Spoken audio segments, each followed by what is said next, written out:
Hello there. So you want to know how you can simply go ahead and download Mumble. This is going to be the only video that you'll ever need to watch on the internet. So with that being said, let's get straight into the video. Simply go ahead and open your browser and then simply go ahead and search for Mumble download.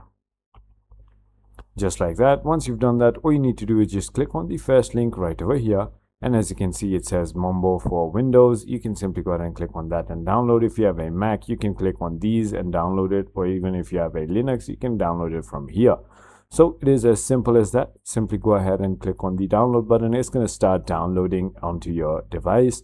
Once it is downloaded, all you need to do is simply go ahead and run this setup. So let me just go ahead and do it.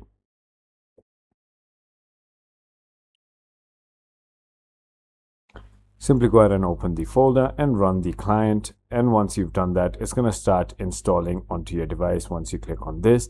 That is about it. I hope this video was helpful to you. If it was, hit that like button and I'll see you on the next one.